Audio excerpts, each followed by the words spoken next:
Welcome into the Coach Jake Ganus Show, sponsored today by Divine Fitness. I'm your host, David Simpson. Coach, quick 8 months, it seems like. Yep. We're on the field here at Bill Maher Stadium, by the way, talking to Coach Ganus for this upcoming season. 8 months, it's flown by last time we played. And I want to talk about 2024 a minute before we get into 25. Absolutely. But remarkable season, 11 wins, first in school history.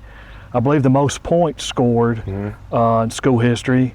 I think your defense gave up a total of 157 total points, which is probably another school record. 6-0 in region play, got that region championship, the first in 20 years. You were the 5A North champion, first state championship appearance in school history.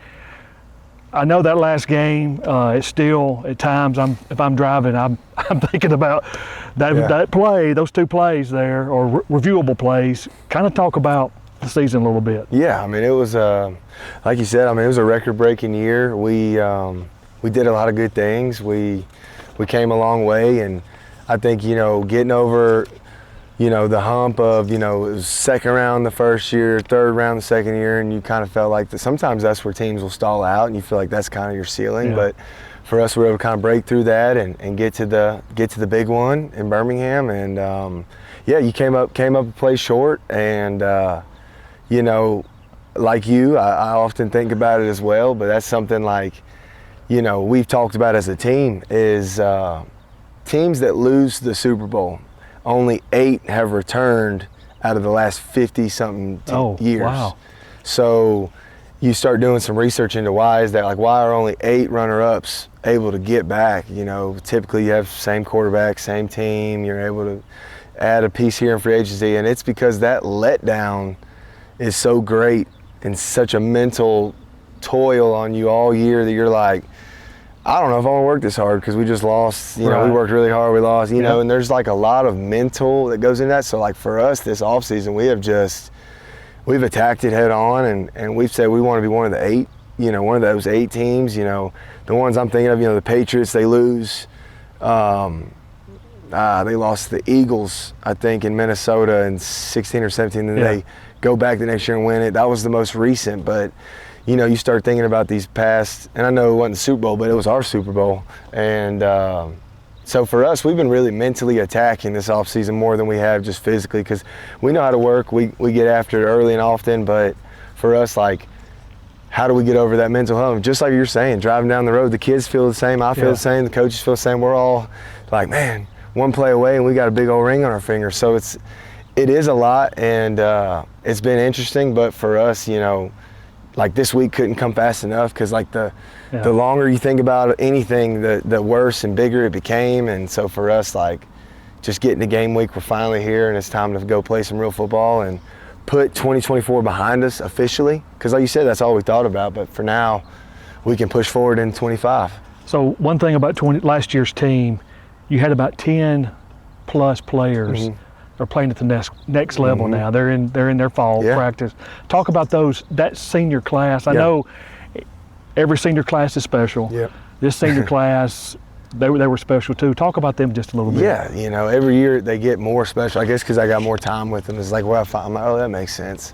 But this class, they were super talented. They were freshmen when I took the job, going into their sophomore years, and they got to taste, a program kind of one way their freshman year for just a little bit, and then they had to kind of buy in and jump all in with me going into their sophomore years. And so they were just a super special. They were like my strongest leaders that I've had. The Sydneys, Caleb Goff, Jackson Randall. Like you start naming the kids, good football player, good football player, but just great leader. I mean, lost a lot of leadership. So what? Again, a lot of our emphasis, like I said, has been mental. It's been developing leaders. We got the biggest senior class in Moody history this year with 27, and and last year was 20, which was a big class. And so this is 27. It will be the biggest for a while.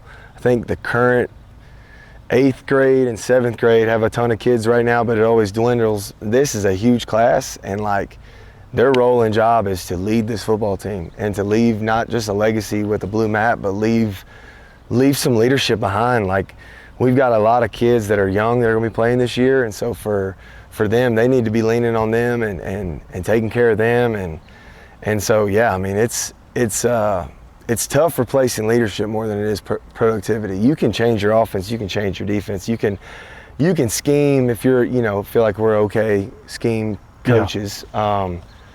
But losing the leadership, losing the locker room, losing that kind of stuff, you can't get back. So for us, it's all been about developing those leaders and getting those guys going. So let's talk about the 2025 season. You're in your 4th season as head coach. You have a 31-8 record. I know you don't care about all that stuff, but that's an 80% winning percentage, which is here at this school, that means a lot. What did you do different, or have you done anything different in the off season compared to beginning of 2024 season? Yeah, probably stressed a little bit more. Got a few gray hairs on the side. Well, ain't nothing wrong with that now. But I think the biggest thing for me was I probably had the biggest mental letdown after the game that I feel like I know we had some players take it tough. I know we had some coaches. I know we had some fans. Coach Cromer's son, Finn, he didn't go to school for a week. And I mean, my guy was distraught, and there was a lot of that in the community. And so for me, it was like what they talk about. I was trying to find that fire again. I was trying to find to get back. And then when it flipped, and it's like, man, you tasted it, you're so close, and we just got to find a way back. But going into year 4, I felt like this will be my first class that I've seen all the way through, freshmen to seniors. Yep. So if they're not leaders, if they don't do the right thing, then that's on me, because I've had 4 years to change it and to do it. And so, the big thing that, obviously you don't talk about a lot, but I have the same staff this year than I did last year for the first time in my 4-year career. So having that bond and togetherness as a staff, knowing hey, this is what I expect in certain situations, and I feel like we've been able to grow and elevate ourselves as a staff this off season, and that has bled into the kids. The way we practice is super efficient. We've cut time out of practice, not because we're not working hard, but because we've gotten better at practicing. Every year we've gotten better at practicing. So ultimately we want that to lead to the games. But yeah, I think for me, it's been, being grateful has been my word.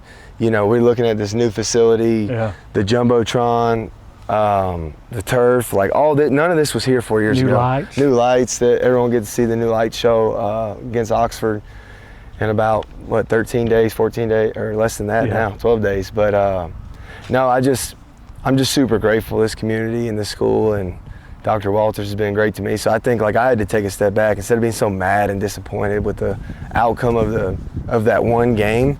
It's just a game. We've still done a lot of good. You can't change it. No, you have to kind of move on. We've put 28 kids in college football in 3 years, which I think is the most in the entire state. Oh, yeah. And maybe Thompson or Central Phoenix, and that's it. 28 kids in 3 years, and so that's what we've done. That's something to be proud of, and I'm super thankful. One thing I noticed in their off-season workouts on social media is your speed test. Mm-hmm. Did y'all get some new equipment? We did. Can you talk about that a little bit? Yeah, I sold out. So you played Montgomery Catholic, and it was a great game. I mean, back and forth, very evenly matched. But I felt like, what was the one thing I felt like they had on? It was team speed. They were fast at every position, and we were fast, but not as fast. So me, Coach Cam, Coach Colby, we sold out to speed, and I wanted to be fast. And our O-line's fast.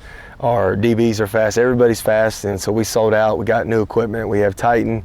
Went with Titan this year. It's a GPS monitoring system that tracks every movement, top speed, tracks your average speed, so it tells me if a kid's loafing, tells me, I don't even have to watch it. I can just go look at the data and say, hey, you didn't hit 75% of your top speed. You weren't trying today, and so even in the weight room, we've bought some new equipment to adjust. Everything is based on speed. I don't care how much you lift, I want the bar moving fast. And Coach Cam knows that, and he does a great job of that. And that's something that as a team we bought into, and I think you'll see on Friday nights.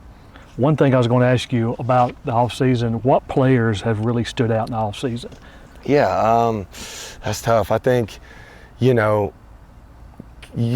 guys, your core guys like Cam Mallory, LaCamera Meadows, Henry Smith, those are 3 that jump out to me because starting in January all the way till now, we've had optional stuff on Saturdays and Sundays. Optional, completely optional. It's off season, but hey, Coach Cam or someone's up here at the facility. Those 3 haven't missed a Saturday or Sunday. Really? Not one. Wow. I'm talking about from January to July, And you'll see it on Friday nights now. Like LaCamera Meadows he was good. He was really good. He's better. He's way better. And it's because he's put in the work. Cam Mallory, I haven't let him practice much this year because I can't function with him on the field. He's too disruptive. So Henry Smith, he doesn't look like he did last year. He's up to 260, and he's moving at 260. It's a good 260. He's up from 220. He's put on about 40 pounds in one off season. So kids like that, they stand out, but there's been a lot. I know I'm going to stop naming them because I'm going to leave kids out, but we've had a lot of kids buy in to the extra work. When you're here, you're going to work hard. Yeah. You don't have a choice. I know offensively, Coach, you got a new quarterback, you got a new offensive line, you got Fish coming back, and you got J.B. Myers, your 2 veterans coming back. Talk about the QB and O-line for a minute. Yeah, so QB, Jake Lowry, he'll be a junior, man. He's a stud. He's a great kid. You get spoiled with Charlie. I know you guys, you talking to Charlie, you feel like he's your best friend. Oh, yeah. And you get spoiled having him for 2 years, and Jake was able to step in. He's a different quarterback. He's 6'2", so he's great size, but he's not 6'5". He has different talents than Charlie, and he's a little more, out of the pocket, quick game, RPO, sprint out, does some things differently that we're excited to kind of showcase. But for us, we got to still figure him out. Like, what is he like under the lights? Yeah, everyone's different, and do you wake up after that first hit and this Thursday, or do you, does it take a few weeks? You never know. But breaking in him with the new O-line, what I've been so proud about the O-line is you got 2 seniors, Max Myers and Dagan Medlock, who did not play as juniors. Typically, if you don't play as a junior, you either quit or you're not going to play as a senior because you just weren't good enough. But those kids, man, they worked their tails off for 3 years for me. They didn't, we're not playing, we're going to quit, or man, they just worked and worked and worked, and now they're starting as seniors. Max gets to start. Mason Myers is the guy. He's the best. And now Max has got a chance to go do something Mason couldn't do. Make his own name. That's it. And Caleb Ragsdale's the other one who we had at tight end because he's so athletic, and we didn't really use him as much as we wanted to. So we went to him in the offseason and said, hey, we need you to play O-line. He said, yes, sir. I'll do it. I'll do whatever it takes. And so he's at a tackle spot with JB. So we've got our 2 most athletic tackles that we've had, which is really encouraging.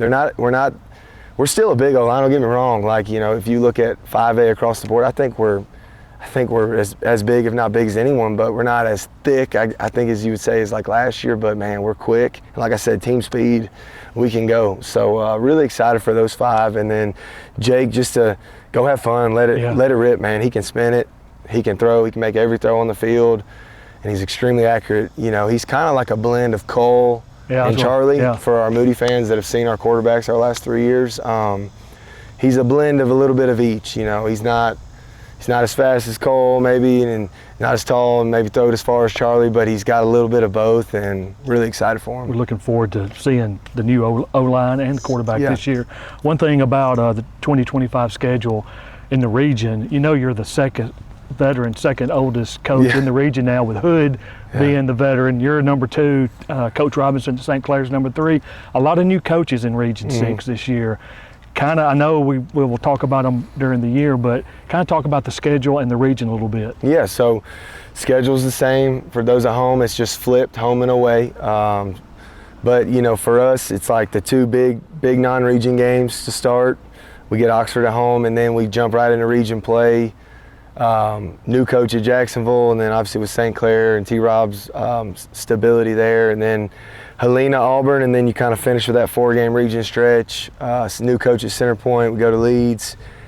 We host Springville, new coach, and then we're at Lincoln, new coach. So there will be a lot of unknowns in the region, a lot of different offenses. Springville won't run the triple this year. Be interesting to see, what Lincoln and Jacksonville do with, Sully's from Boaz, and we got to watch them in some crossover film from the past couple playoffs years. So interested to see what he brings to Jacksonville, and we'll just see what they got and go from there. But man, just really excited about the schedule. If anyone questioned it last year, the 4 games in the playoffs, we played 4 of the best teams in the North. Arab could have won the region. We known it was the best defense we played, in my opinion, besides Catholic. And then you go Ramsey, Leeds, and I think it was 156-14 was the total points in 4 games. that was strictly because of Gainesville, Oxford, Helena, Auburn. So for us, again, it's not about going 10-0. We'd love to do it. Man, that would be awesome. We'd love to do it. We fully expect to go 1-0 each week, but it's to get ready for November, and our schedule proved that, like, okay, this formula was the first time I got to make a schedule. It works. And so for us, it was just like, how do we find that one play versus Catholic? How do we get one play better? And that's something we've kind of talked about this offseason. Last question before we take a break. This is your first senior class. I believe they were 8th graders when you were hired. Now Yep. They became freshmen my first season. Just talk about them briefly real quick. Yeah, so when I got here, there was like 50 kids or 49 kids, 9 to 12, like on the roster. So the seniors, there was only 4 when I took the job that had just graduated. Oh, wow. And it was, Suggs, McDonald, Chico, and Plug, I think, were the 4 seniors. And I didn't get to coach them, but I got to see them around. And so I went to the junior high and said, hey, all you 8th graders, let's go. So they started with us in the mornings from January of 22 till right now. So like we have been together for so long, and they have seen this place change firsthand. Oh, yeah. Their locker room as freshmen, they didn't have lockers. So when we got in that field house, there was only 58 lockers somehow. And our numbers, shot up in the spring with kids coming out to like 90. So our freshmen dressed on benches. They didn't have anywhere so they stacked their equipment under their benches. Wow. So that group has gone from dressing on benches to the nice locker room to now getting to see this new facility go up. And it's just a big full circle deal for them. And so for them, if you ask any of them, they're all going to tell you the same thing, like blue map, blue map, blue map. Yeah. And I've trained them media-wise to like be humble, I hope, but at the same time, I've preached that for 4 years that there's no stopping them. Like I've listened to some of their interviews they've done at the media days in Trustful to the media days in Pell City, and like there's one unified goal and vision, and I believe that it's my job as a leader of the organization to establish that, and we want to go win a state championship. But to do that, we got to have a good day today, tomorrow, and the next day, and we got to keep getting better. So love that senior class, and part of my bad mental offseason, I'll call it, is me thinking about losing this group. I lost to these 20 of golf and Sydney, and I was like, man, now losing these 27, I'm like, oh man, got to go do it again. But that's high school football. That is high school football. Well, Coach, we're going to take a quick break, and we'll come back. We'll talk about Gainesville. We're going to take a quick commercial break. When we come back, we're going to talk to Josiah Dozier, senior wide receiver, and senior defensive lineman Cam Mallory. You're watching the Coach Jake Ganus Show on the 411 Network.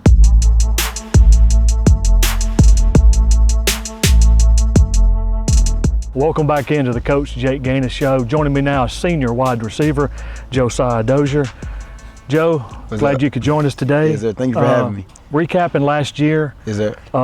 You had over 1,000 yards receiving, 17 TDs. Yes, sir. I know you played for a blue map. I know that game didn't go the way you wanted to because you got hurt early in the ball game. Can you talk about 2024 just a little bit?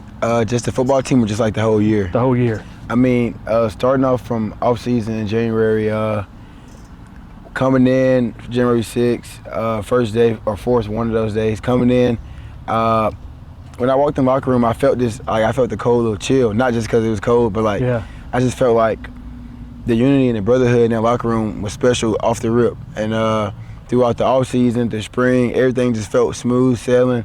We were looking like a great football team, and of course we were.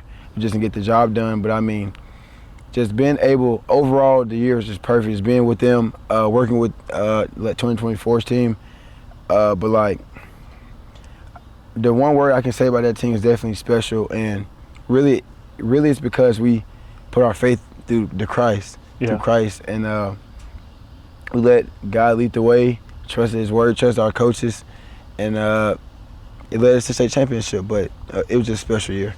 So this championship game, can you talk about the play that you got hurt on? Can you talk about that, or do you? I remember. Okay. I remember.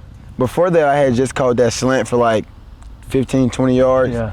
And at that moment, before that, we got stopped, and I was like, the team need me, I got to step up. I wasn't being vocal. I was kind of just like under the lights, first time under the lights. But I was like, I got to make something shake. And then I caught that slant. I was feeling energized. Coach K called another play for me to get the ball.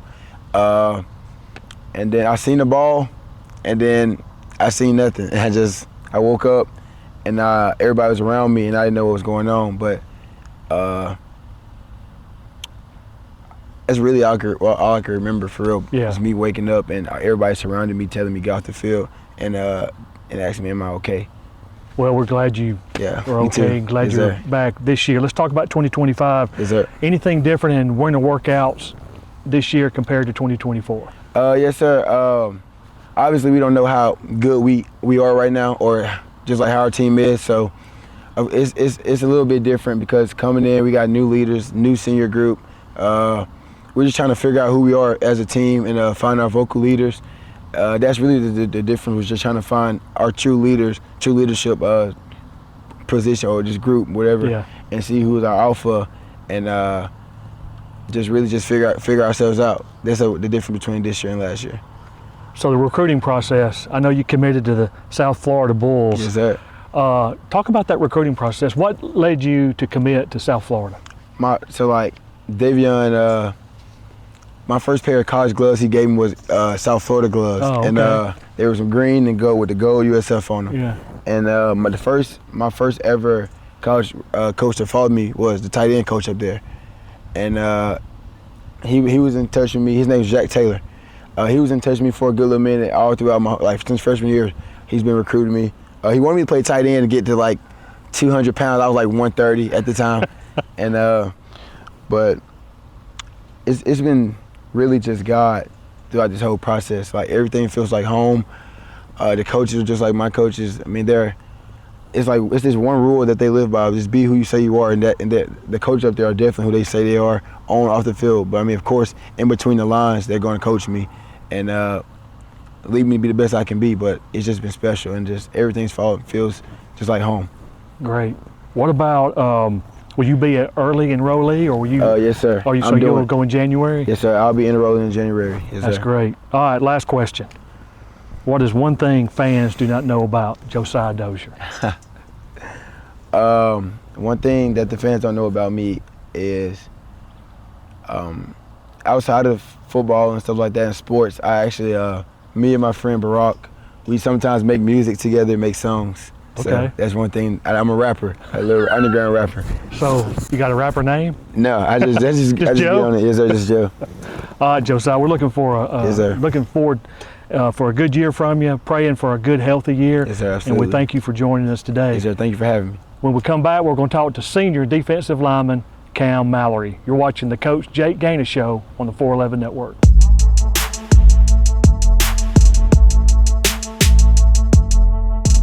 Welcome back into the Coach Jake Ganus Show. Joining me now is senior defensive lineman Cam Mallory.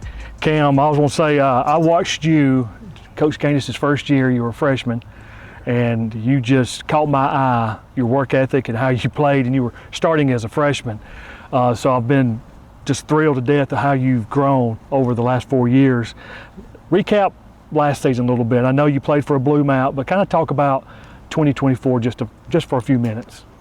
Yes, sir. We kind of embraced something new that off season. We started 6 a.m.s. We put in the work, and we felt like we were ready to go against anybody. Obviously, we were really talented.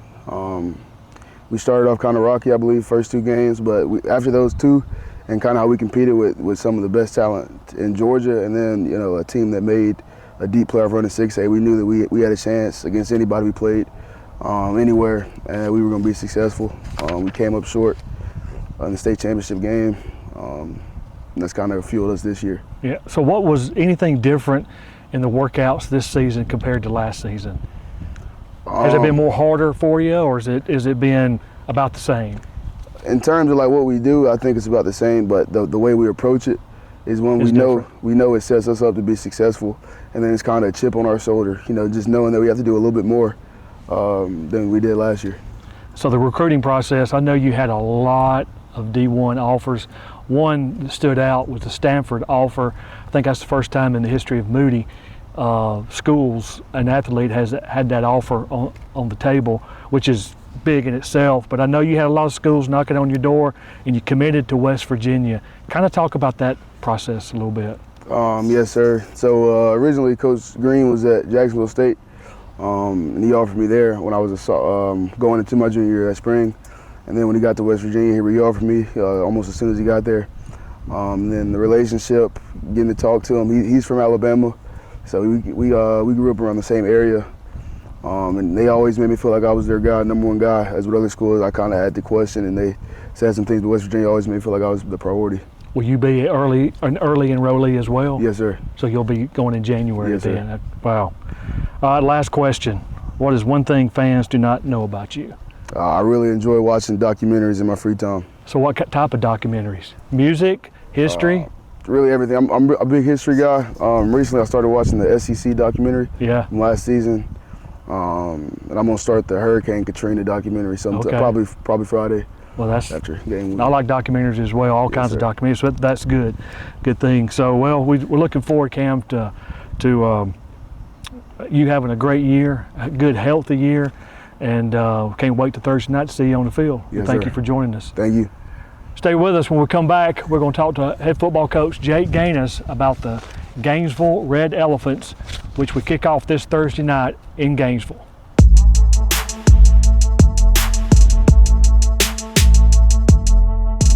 Welcome back into the Coach Jake Ganus Show. Well, Coach, here it is, game week, this Thursday night on the road, Gainesville Red Elephants. I watched their game on the NFHS site this weekend, and they're the real deal. Yes, they are.